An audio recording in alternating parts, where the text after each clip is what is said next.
Welcome to Hippology Academy Part 1. So we are going to talk about horse hay analysis. My name is Krishona Martinson and I'm the Equine Extension Specialist at the University of Minnesota, and my specialty really is in forages. I think we do a really great job of encouraging horse owners to have their hay analyzed, but we don't do a great job of helping them interpret their analysis. I also think it's an exceptional topic for hippology. It makes for great questions, plus it also makes for better horse owners when people understand how to use and interpret an equine hay analysis.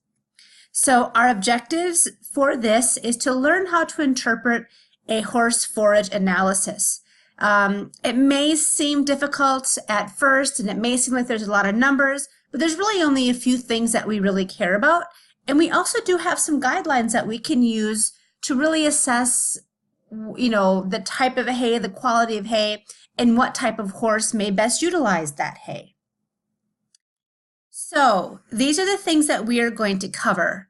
On a chemical analysis, it's really important to look at dry matter and moisture, because we know that moisture is directly related to the possibility of that hay molding. And the last thing we want to do is buy hay for the winter or buy hay, to supplement pasture during the summer months and open up a bale and have it moldy. So moisture is really critical. We're going to look at crude protein, which is really an indicator of amino acid concentrations. Horses have an amino acid requirement, and we use crude protein to estimate the amount of amino acids. We're going to look at acid detergent fiber, or ADF, and neutral detergent fiber, or NDF. Those are indicators of fiber, or how mature the plant is. Remember, as that plant matures, it gets taller and it needs more fiber physically just to stand up. We're then going to look at our non-structural or our soluble carbohydrates. There's been a lot of interest in the horse industry these last few years, and I think it's important to give some clarity around this topic. Starch is really included in that. We're going to talk about calcium to phosphorus ratios, and then also equine digestible energy and how we can use that as horse owners, but also the critical importance of that value for an equine nutritionist. The very first thing an equine nutritionist will do is balance your horse's ration for the amount of energy that is required, and then we can use grains, feeds to fill in if there are any additional nutrients that are needed. So these are the chemical analysis parameters that we are going to go over. These are also ones that are commonly found on all forage analyses. To give a little bit more detail, and we're going to go through several examples, two during this lecture to really get you thinking and to get your minds working. And then I have a follow-up where we go through three additional ones that I want you guys to apply what you have learned during this time. So moisture is critical. Like I said, moisture at the time of baling directly relates to the possibility of mold in that bale of hay. We know if the moisture range is between 10 and 15%, the chance of that hay molding is very minimal. Now, if you stack that hay into a barn with a leaky roof, that's a different situation.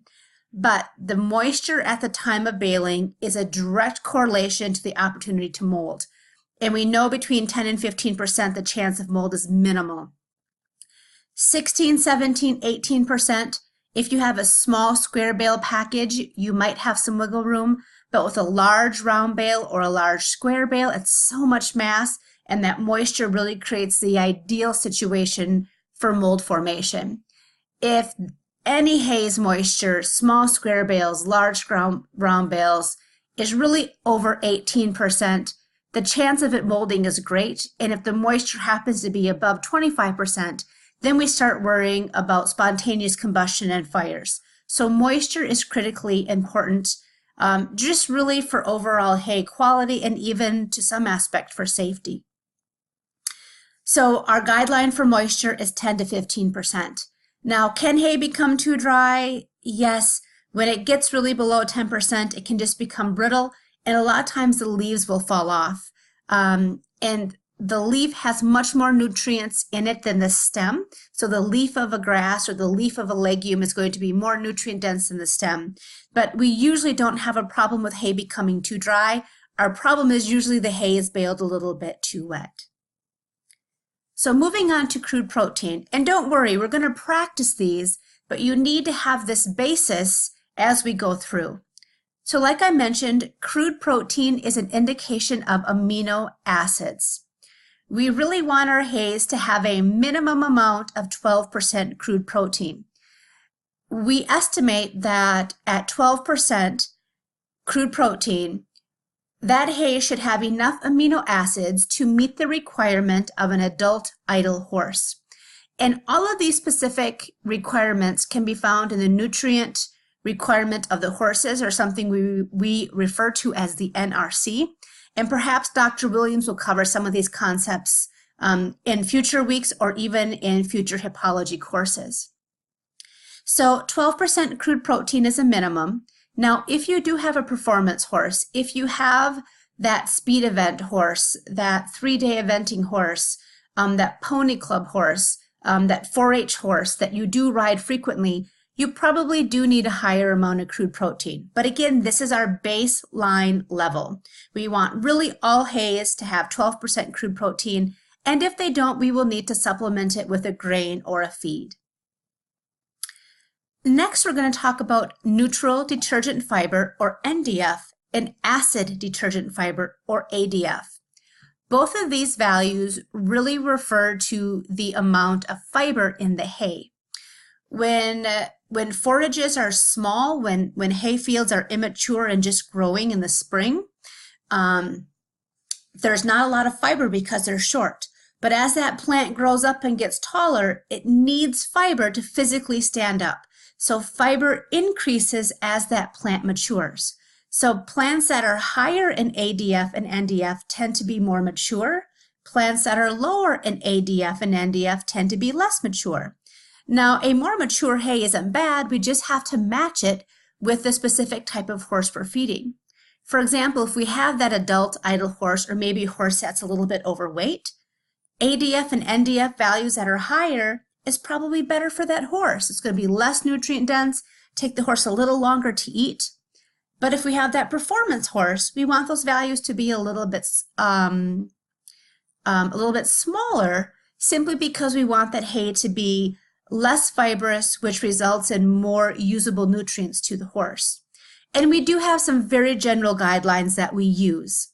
And again, these are just guidelines to help give people kind of a point of reference. So we know that neutral detergent fiber is a measurement of insoluble fibers, specifically hemicellulose, cellulose, and lignin. And our upper guideline is 65%.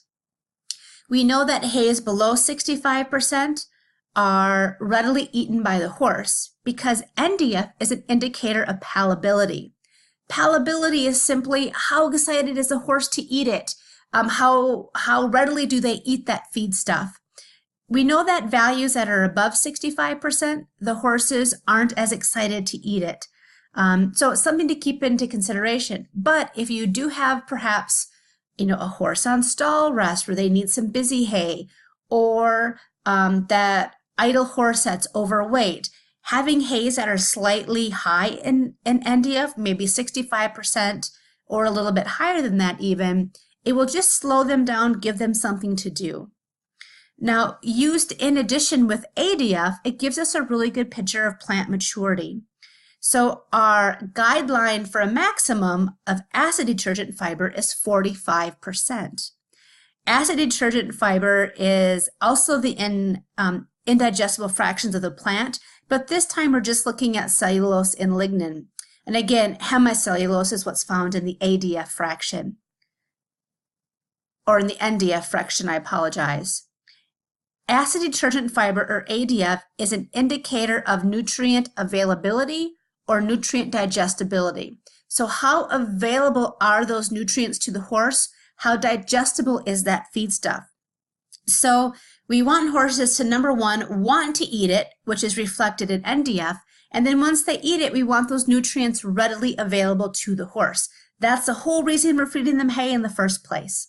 So using these two values together, we know that if a hay is approaching that 65% NDF or 45% ADF, that is more mature. It's going to take the horse longer to eat it. The nutrients aren't going to be as available. Again, great for that overweight horse that maybe needs just a few pounds a day of busy hay. Maybe they're on stall rest or they're in a dry lot. And again, we'd want those values to be lower for that performance horse because we want them to readily eat the hay and we really want those nutrients available because those horses are working, they're doing a job. We also want to watch the calcium to phosphorus ratio. The ideal ratio is 2:1, 2 calciums to every phosphorus. There is a wide range of acceptability, anywhere from 1:1 to 6:1, but we never want that ratio inverted. We never want more phosphorus than calcium because then we worry about an inhibition of nutrients to be available to the horse even if they're fed. So that is why we really want that 2:1 ideal ratio, but there is that range of 1:1 to 6:1. On a hay analysis, we also will look at digestible energy.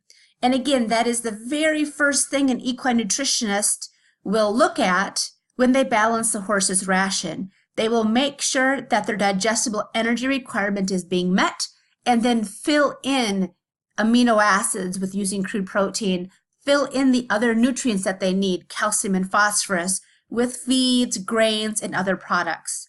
But I'll show you a few tricks on how you can also use that value to buy hay smarter. And it will become more clear as we go through how we can use that. It's just kind of a fun tip and trick that I think a lot of horse owners and a lot of hippology students who are going to be future horse owners or current horse owners will really enjoy knowing as they become older.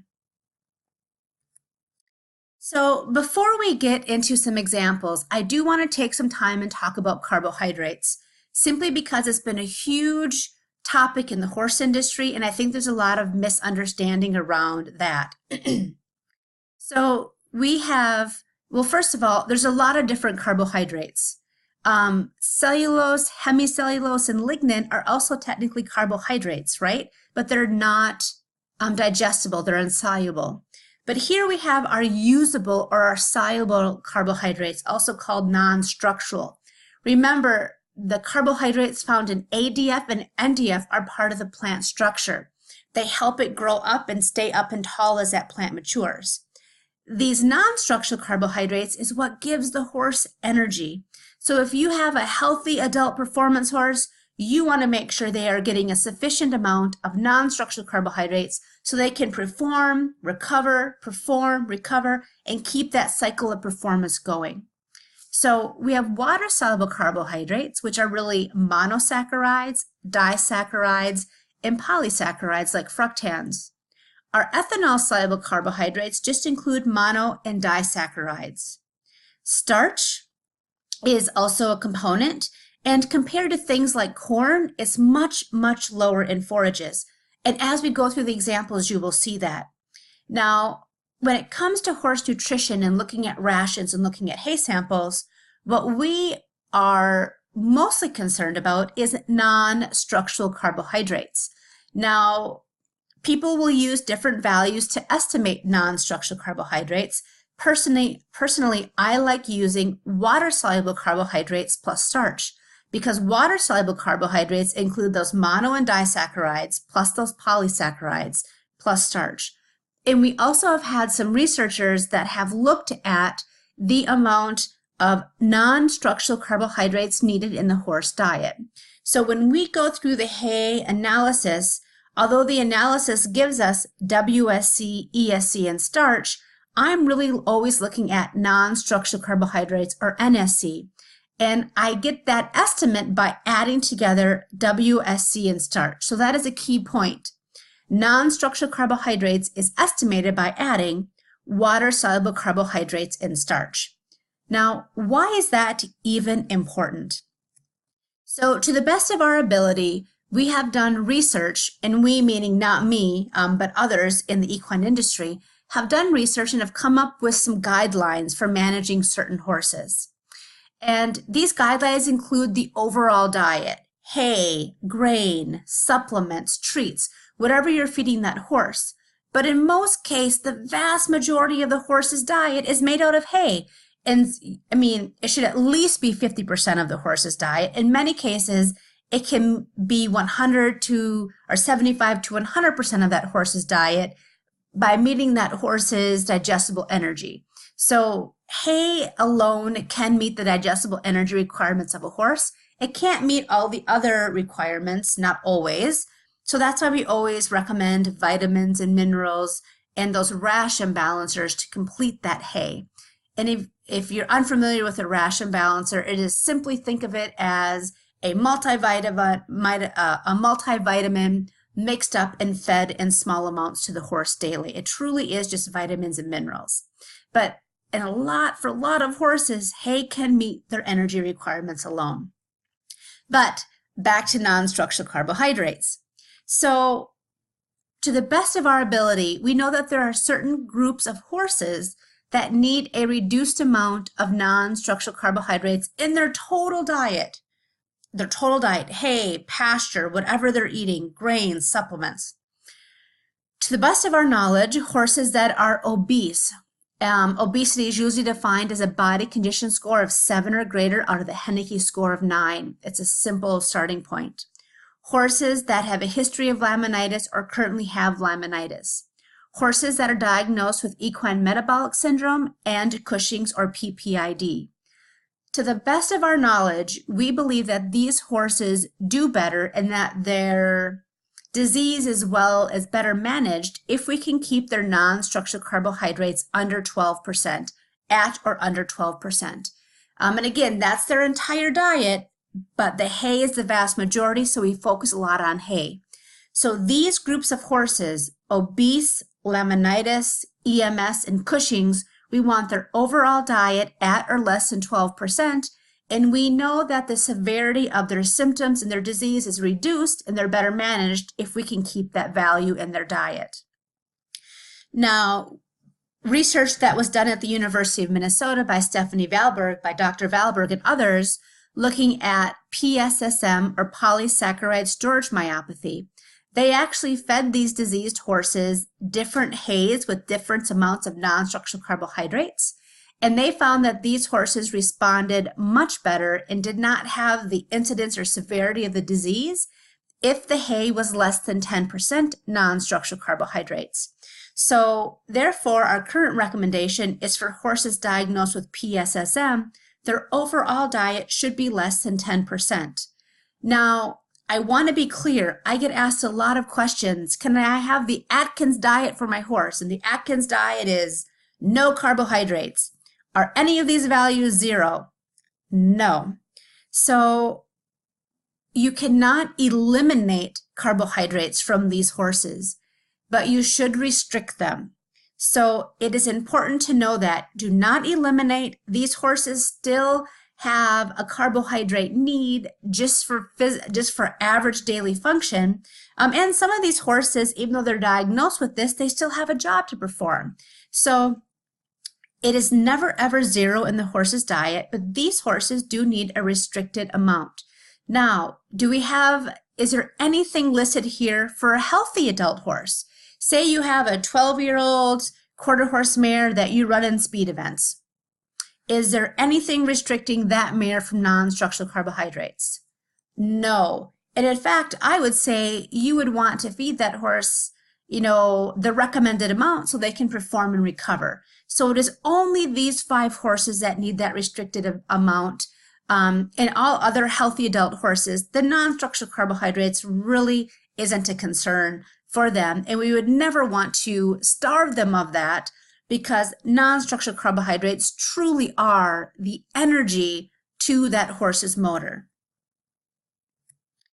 So now we're going to look at 2 examples of how to utilize what we just learned. On the course website, I have 5 hay analyses for you to print off. The first two we're going to use in this lecture, and this next three we're going to use in the follow-up where we practice what we have learned.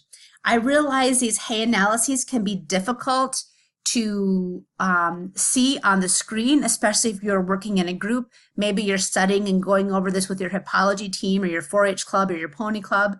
If you're doing this individually and you're right in front of the screen, you might be able to see these values easier, but I think it's important that you can print them off. We also have a 2-page cheat sheet. It is taking me years to really get good at hay analyses and interpreting the analysis and spotting funny things or things that are potentially kind of wonky. So I put down that knowledge into kind of a 2-page cheat sheet. And I've included that as well, just so you guys have a little bit of a point of reference. But it is critical to practice. So, you know, it's great that you guys are doing this in hippology. You're learning what these values mean. You're learning the ranges that we recommend. But even just for horse ownership, it's important to know these things, especially if you are ever managing one of those diseased horses we just talked about. All right, so hopefully you have printed off this hay analysis sheet and you have it in front of you so that you can look at it. So first of all, every lab is going to be a little bit different.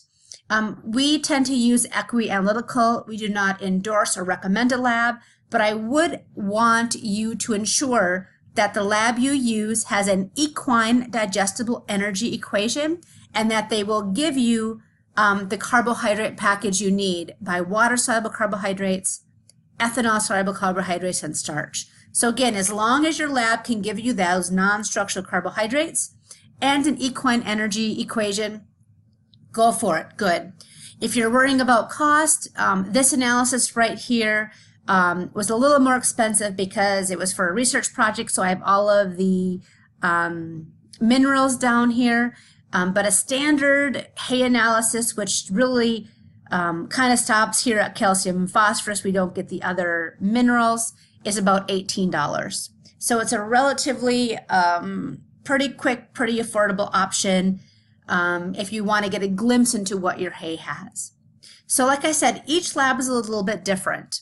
Now, the very first thing we see on this analysis is moisture in dry matter. Do you remember what the recommended moisture range is for hays? You should all be yelling 10 to 15%. And why do we care about the moisture? It is directly correlated to mold. So the moisture of this sample is 9.2. Now I will tell you, so obviously it's highly unlikely it's going to mold. It's just under our 10 to 15% range, but all of these hay analyses I have used in research projects. And with our research protocol, we dry them before we send them off to the laboratory. So that is why they appear to be a little bit drier than normal. In a real life situation, you wouldn't expect hay to be this dry in the field. So here we have our moisture, 9.2. And we know that this hay is unlikely to mold because it's within or just below our ideal range of 10 to 15. Now next, we have these 4 columns, as sampled in dry matter. As sampled is how the sample comes in. Dry matter removes the moisture. I personally like looking at dry matter and more specifically percent dry matter. So the other 3 columns you can disregard. If you have it printed off in front of you, just put an X or a line through them. We are only going to focus on dry matter percent column. That's the only column we truly need from my perspective. Now, the reason I like using dry matter is I like removing the moisture so I can compare apples to apples, right? One hay may be more moist than the other, but once you remove that, I want to look at the nutrients on kind of on a level playing field, so to speak. So that is why I use percent dry matter, and that is why it is, in my opinion, the column that we need. So first of all, let's look at digestible energy. And here under dry matter, it's 1.08. What that means is I have 1.08 megacals per pound of this hay. So let's say I had a horse that needed 16 megacals of energy per day, and that's a pretty typical amount for that adult idle 1,000-pound horse. So if I needed 16 megacals, and this hay gives me a little bit more than 1 megacal per pound, I would feed just under 16 pounds of this hay. And for easy math, if this was 1.00, we would feed exactly 16 pounds of this hay. So that is how an equine nutritionist will first use it. The first thing they balance for is energy. So once they put in 16 pounds into their program, it will show where they are deficient in any other nutrients, and then that is how we use grains and feeds to supplement these other categories if needed. And again, when we look at our next sample, it'll become apparent how we can use hay, how we can use that to also buy hay smarter. So again, the digestible energy of this sample is 1.08. Now, I mentioned you want to make sure the lab has an equine digestible energy equation. A lot of times, if you do not specify and send your hay analysis off to a lab, what they will do is they will give you a cattle digestible energy. That doesn't do us any good because we as horse owners can't use the cattle digestible energy equations. So going down, again, we're in this percent dry matter column. The next thing we're going to look at is crude protein. And what is crude protein an indicator of?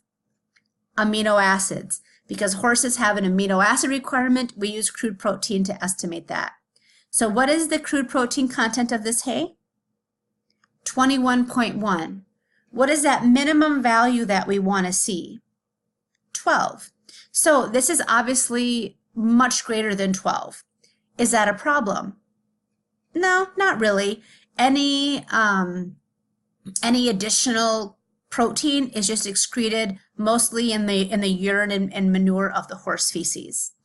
I would suggest, though, to try to match crude protein to some degree, simply because usually the higher the crude protein, the more expensive the hay. So if you have that adult idle horse, that pasture companion, that only needs 12% crude protein, and you've just bought this expensive hay that has 21%, they are literally just peeing and pooping the excess out, and you're kind of wasting your money. So it's just one thing to keep in mind.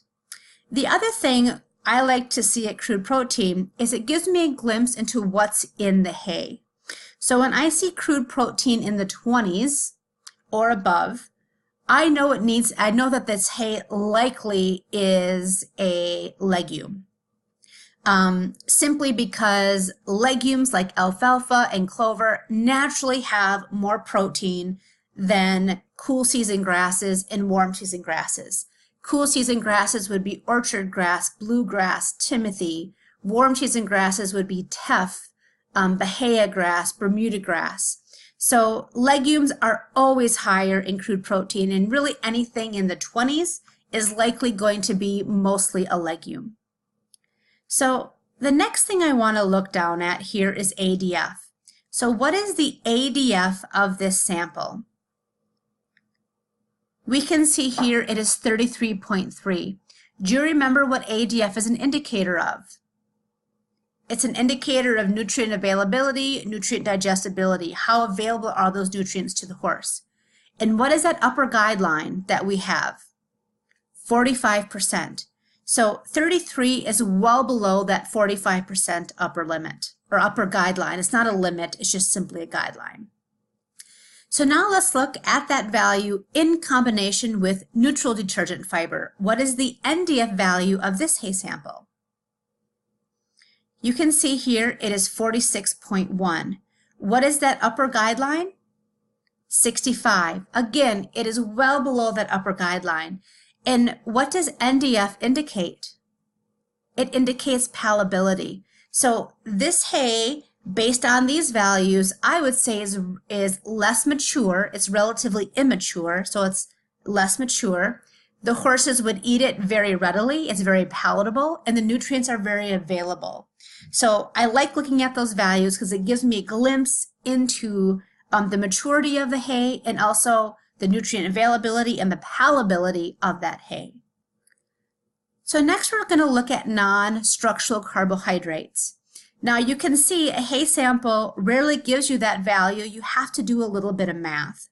And again, what two values are we going to add together to estimate non-structural carbohydrates? Water-soluble carbohydrates and starch. Those are the two things that I like to use.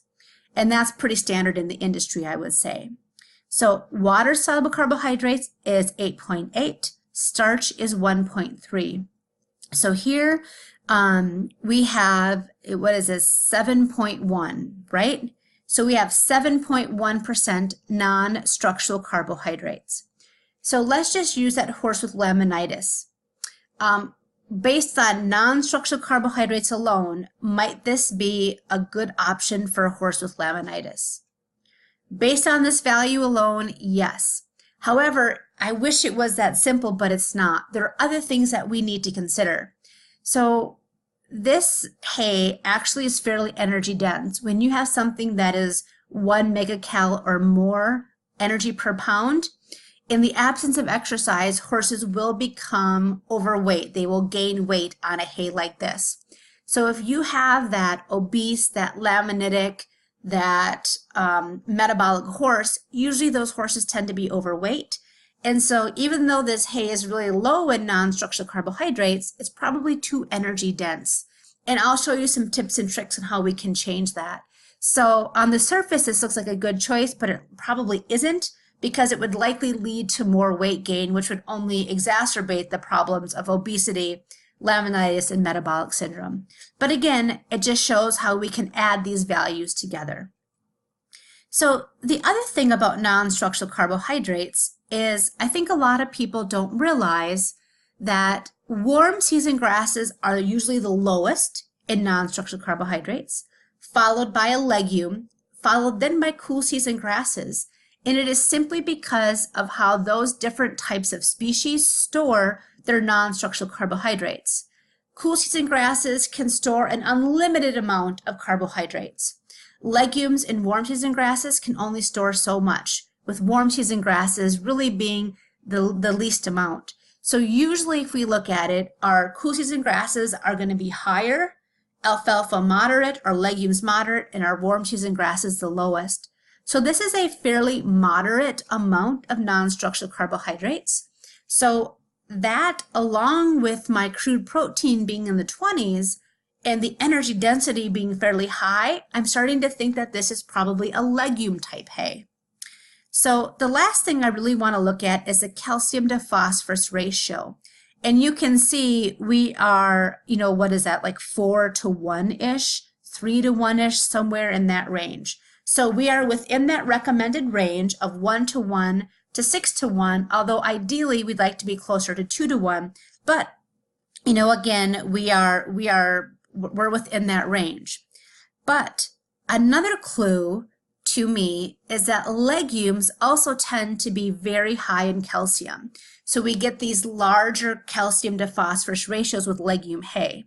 So based on that, I would guess that this is an immature legume hay. Now, of course, I know the answer, so it's easy for me to say that, but I'm hopeful that you will see how I kind of came to those conclusions as well. So, and in fact, this is a pure alfalfa harvested at a bud stage, which is when those little flowers just start coming out. So this example here is alfalfa bud hay, and it was baled in Minnesota because that's where I'm located. So that's where most of my hay, samples and sources come from.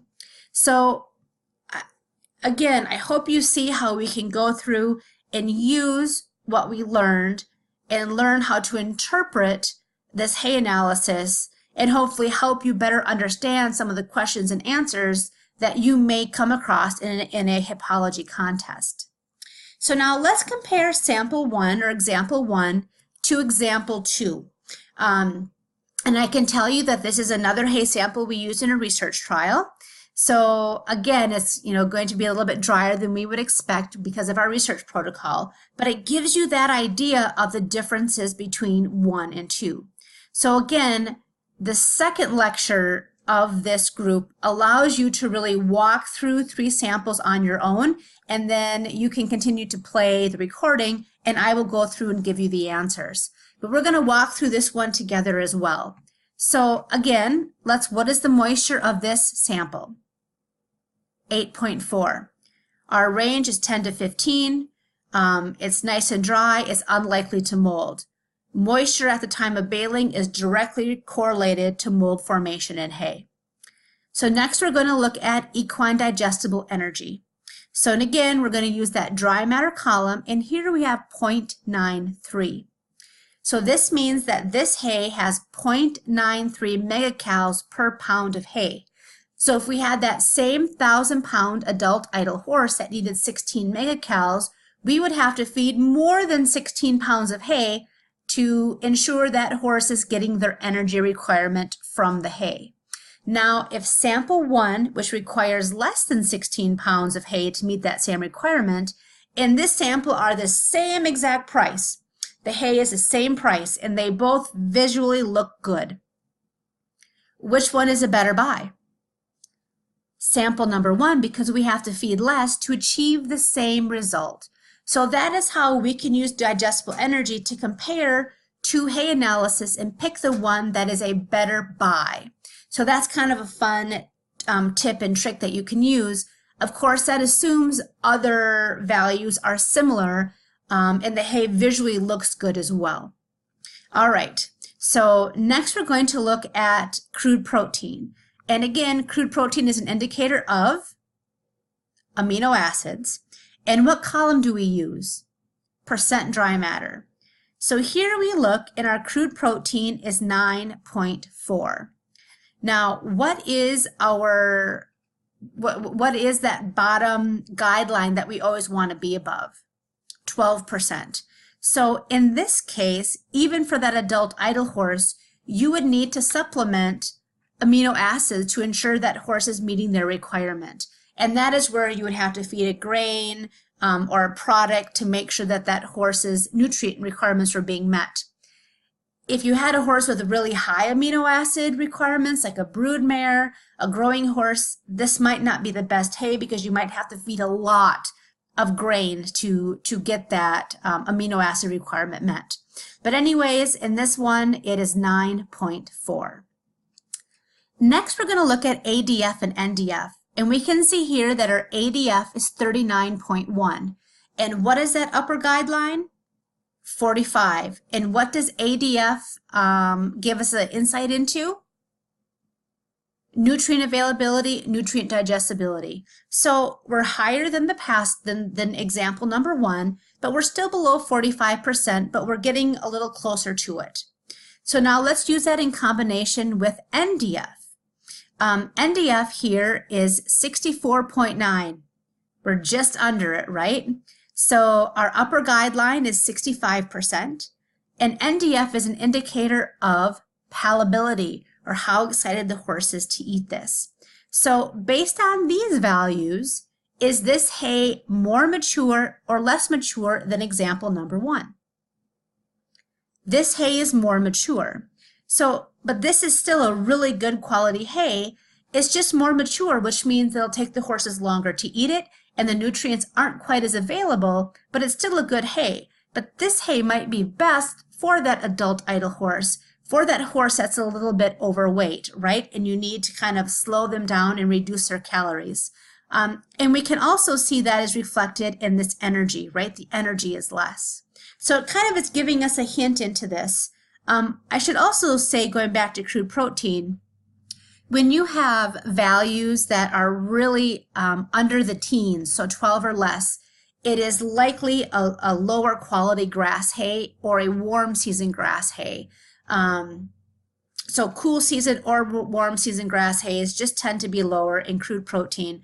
So you can see the difference compared to sample 1, which was what, in the 20s. This one is in the 9s, so I'm thinking it's definitely a grass hay, a more mature grass hay.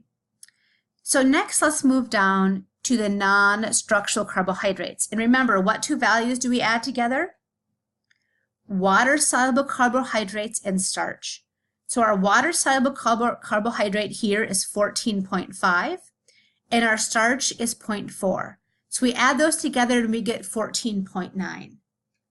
So this is a moderate amount of carbohydrate. So, it's kind of getting up there, but it's high, or I say moderate, maybe a little higher than that, but it's definitely not high, but it's moderate. Definitely higher than the last one, right? The last one was well under 10. So would this, based on the non-structural carbohydrates alone, be a good option for that same laminitic horse? No, because it's above 12%. Now, if this was the only hay you had, what could you do? So, as the name indicates, water soluble, these carbohydrates can be leached out during hay soaking. And that is why people will sometimes soak their hay if their horse has laminitis, metabolic syndrome, or one of those. So again, the value, the non-structural carbohydrate value of this hay is 14.9, and because it's more moderate, I'm thinking this is probably a cool season grass, because that's usually the range we tend to see in cool season grasses like orchard grass, brome, and timothy. So finally, I'm going to look at the calcium to phosphorus ratio, and here we have 0.35 to 0.21, so a little bit higher than 1 to 1. And again, you can see the much lower amount of calcium in sample 2 compared to sample 1. So we knew sample 1 was alfalfa, a legume, and legumes tend to be higher in calcium. Our grasses tend to have a closer 1-to-1 ratio. So because of the little bit lower digestible energy, the lower crude protein, lower calcium, I would say that this is a cool season grass that is more mature. And of course, I know the answer, and this is in fact a mature orchard grass hay sample. And orchard grass is one of the common cool season grasses that is commonly grown throughout the U.S. So I think that these two samples do a nice job of showing an immature alfalfa in sample 1 and a mature grass in sample 2, and how we can use these different parameters like crude protein, these fiber values, these structural carbohydrate values, energy values, to really get a better idea of the hay quality, and also to kind of help prepare you for your hippology contest. I do want to say that although the hay analysis is critically important and you can learn a lot from it, you need to also always visually inspect the hay. Weeds also have a nutrient amount. I mean, they have nutrients. Weeds have crude protein and fiber and carbohydrates in them. And obviously, a hay analysis will never be able to identify poisonous plants and weeds. So you need to make sure that what you're seeing on the hay analysis matches what you are visually seeing, and rule out weeds and other things like that. Again, a standard forage analysis will not identify poisonous plants, mold, and dust. Now, you can have hay analyzed for mold, absolutely. That is an additional cost and usually takes longer, but there are labs that can easily analyze hay for mold. So just in review, and again, I really encourage you to practice with the additional 3 samples that are included in this week's material. The only way to get good and to really understand these numbers and to study these numbers and know them for hippology and know them for being a horse owner is to practice. And again, you have 3 more samples that you can practice. But our recommended range for moisture is 10 to 15%. And this is critically important because moisture at the time of baling is directly related to mold formation in the bale of hay. We know that maturity is indicated by ADF and NDF, that is acid and neutral detergent fiber. Our upper guideline for ADF is 45%, and that is an indicator of nutrient digestibility or nutrient availability. And our upper guideline for NDF is 65%, and that is an indicator of palatability, or how excited the horse is to eat it. And those two together can be used to measure maturity. And again, if you have values that are bumping up against 45 and 65, it doesn't mean it's bad hay. It just means it'll slow the horses down. It's not as nutrient dense. But use that to your advantage. Use that to feed that idle pasture companion that is overweight. We talked about non-structural carbohydrates. We never want to eliminate them from a horse diet ever, but we know that certain groups of horses need this amount reduced. The overall diet of less than 12% for that laminitic horse, metabolic syndrome, obese horse, the horse with Cushing's or PPID. And then, of course, the horse diagnosed with PSSM, we want that overall diet to be 10% or less. We estimate non-structural carbohydrates by adding together water-soluble carbohydrates and starch. And remember, this value is really the fuel to your horse's engine. So you would really never want to restrict it for your healthy performance horse. And then just to give you a few insights into the types of forages that we commonly see in hay. So legumes like alfalfa, white clover, red clover, they do tend to have less non-structural carbohydrates. They tend to have much more calcium, much more crude protein, and much more digestible energy.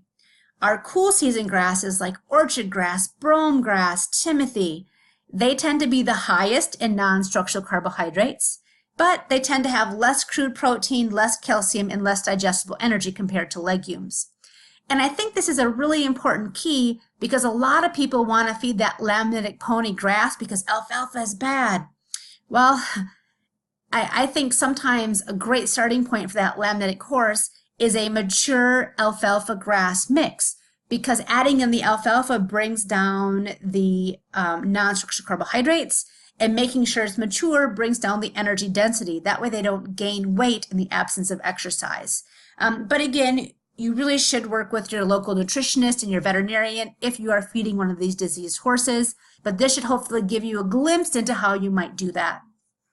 And then finally, our warm season grasses, teff, Bermuda grass, Bahia grass, they tend to be the absolute lowest in non-structural carbohydrates.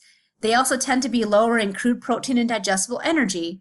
And naturally, these plants tend to be a little higher in NDF and ADF. And a lot of times we will see, especially the NDF values at 65, 66, 67%, and the horses do great. That is why these ADF and NDF guidelines are simply that. They are just guidelines. They are not an absolute whatsoever. It is just a guideline. So all of these values are guidelines. I think they're really strong guidelines. I think they make great hippology questions, and I think knowing them makes for a much better horse owner.